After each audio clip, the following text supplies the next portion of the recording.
Welcome to With Love, a podcast that celebrates people, purpose, selfless intent, and quiet acts of kindness.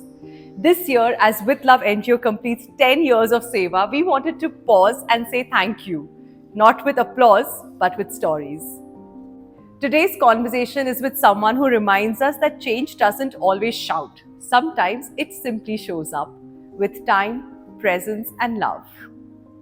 Joining me today on the hot seat is Samaira Milani, a 16-year-old student pursuing the IBDP program at Symbiosis International School. A confident speaker, passionate about making a difference in the world. We are very fortunate to have her choose With Love NGO to spread her love in the world. Hi, Samaira, and welcome to the podcast. Hi. I want to make a quick mention that you've been one of our first interns from Symbiosis. And after you, there was like a huge line of interns who started reaching out to our NGO. Thanks to you again. Would you like to shed some light about how you started your journey with us? So I actually didn't start community service for school hours. Right. It eventually did lead up to that. Like the work I did count for community hours as well at school. Yeah. But I started because my mom wanted me to get exposure to see what other people's lives are like and Yeah. really make a change in the world around me. So, and obviously I've had a genuine interest to do the same as well. Correct. And it was one of the best decisions I've ever made. Wow, that's profound. That's really profound. Do you remember your first day with the NGO or your first event, the first school you went to, anything that you want to share with us about that? So I remember the first meeting we had. Mm-hmm. I felt very welcomed into the With Love family through the meeting. And I also liked how it was up to me to decide what activity I wanted to carry out. Like, Yes. obviously I had people to guide me, but the fact that I had like the option to decide what I wanted to take forward was really special. Yeah. And what did you take forward?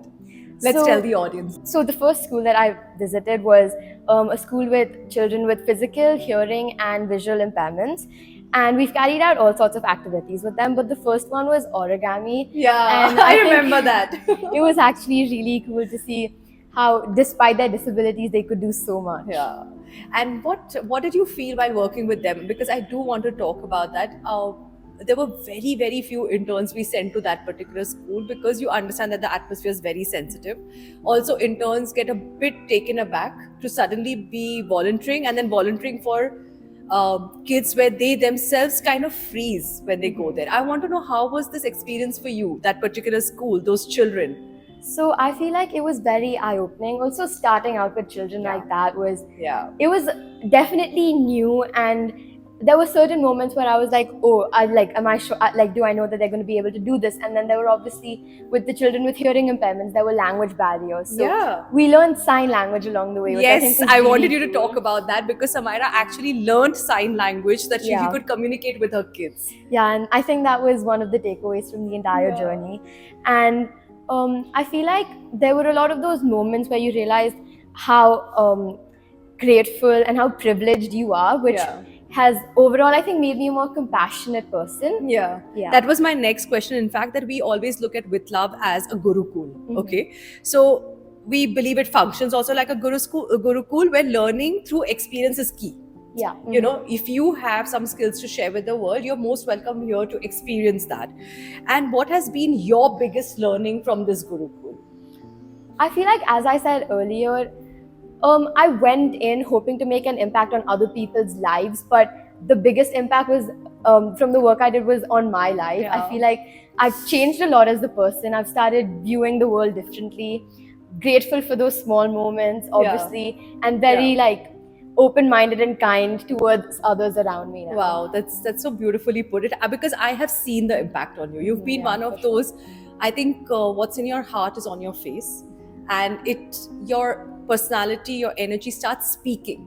You know, and we've seen that journey because when you started internships very frankly, for With Love, it was the first few internships we were doing. We had volunteers always, but we didn't have interns, so to say, where community hours are compulsory. We have to issue recommendation letters and certificates. We have to work with schools closely because your schools and colleges also call us up to talk about you.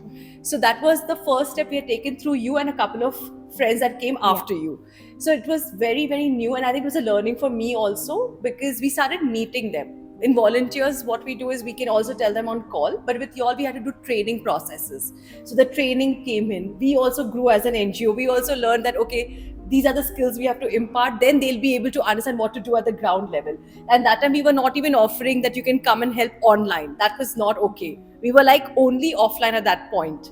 Yeah. And you set the tone for a lot of things for us, Samaira, because it was more like we were learning via you, and your suggestions, your feedback, what is possible, what is not, helped us grow a lot. And for that, I'm very, very grateful to you, because I think the universe picked someone who's very sensitive for this, so that the impact was visible to us to understand what role we are playing in this journey of internship with you. So I think that's very impactful, and the Gurukul effect happened here and here actually. Okay, my next question is, what have these children or these communities taught you? I feel like it. So seeing the mindset that these children have, despite all of their disabilities, they're still determined, and Yeah. they're always willing to do everything. They're always up to do any of the activities we've planned despite their differences. I feel like that's really changed my mindset in that way as well. Yeah. I can push harder. If they can do it, why can't I? Wow. In so many aspects of life. They're so nice. Yeah, but that's so true. I've met the kids and they're just so jolly Yeah. and happy all the time, and they don't even look at anything like I can't do this. They're like, okay, I'll do it. And Yeah. then it makes me think, was I being too judgy, because they don't look at themselves like this Yeah. at all. Of course, very, very key point. How has this journey shaped your values, not just the skills that come, but has it brought a personality shift? Are there values now that are instilled in you which were maybe not there before, or maybe not groomed before? So that's a very good question. As I said earlier, I feel like the way I've started treating other people has changed. Like I can definitely the way I even look at things. I've become Yeah. more kind and nice, Yeah. and I honestly think it's all because of the work I've done with these Oh children. wow! Yeah. So it is having like a little, like a ripple effect Yeah, in your for sure, life, for sure. and maybe sometimes it's the undercurrents. Yeah. You don't know it's making a difference to you, but Yeah. after 8-9 months, when you turn back, you're like, I think that moment changed For it sure, all. for sure, yeah. And do you have like a tip or message and advice to give to the children of your generation about social work, about community service? So I don't think you should go for community service just for the sake of hours, but Yeah, key point. yeah, it should come from like a genuine desire to do it. Yeah. And it's really going to change the person you are by the end of the journey. And you don't really need to have everything figured out from the start. You just need to be willing to show up. I think that's a very important point. Wow. Thank you so much for sharing this, and thank you for joining us on this No worries. podcast. Thank you so much. As we come to the end of this conversation, we're reminded that change doesn't happen alone. It happens when people choose compassion over convenience and love over indifference. Thank you for being a part of the With Love community and family, for listening, for caring, for believing that Seva, when done with dignity, can truly change lives.